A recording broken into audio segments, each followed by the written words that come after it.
Remember back when we had the limit of like sine x over x as x approaches 0 gets closer and closer to 1. Let's look at that.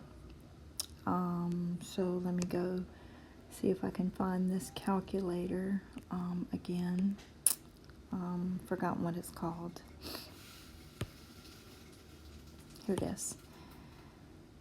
Alright, so hopefully I can make this work without losing my video. So if I put in sine x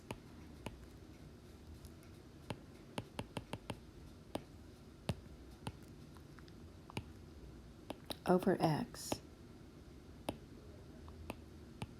and I go to table, it's 0 over 0, but if I get closer to 0, it gets closer and closer to 1 from the left and the right. You can see that from the graph. It gets closer and closer to 1 from the left and the right.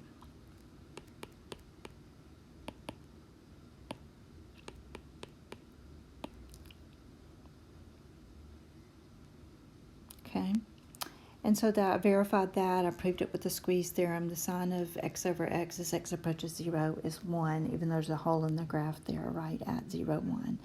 But look what happens if I put it in degrees. That's not even true. It won't approach 1. Alright, so let's see what's happening. Let's go to table, and it's approaching 0.01745, 0.01743, okay? So what is up with that? Let me change my window. It's not approaching 1, it's approaching that little bitty number right above 0, 0.0175. If we were in class, I would say, what is that number? It's pi over 180, which is really interesting because I'm in degrees, and the way to change degrees to radians is multiply by pi over 180. As the year wears on, we're going to learn, I'll prove to you later, and we'll use it, that like the derivative of sine of x is cosine x. The derivative of sine x is cosine x, which is really cool and really easy, but that's only true if you're in radians. It is not true in degrees. Like, for instance, what I'm saying is if you take this limit in radians, you get this nice sweet number 1.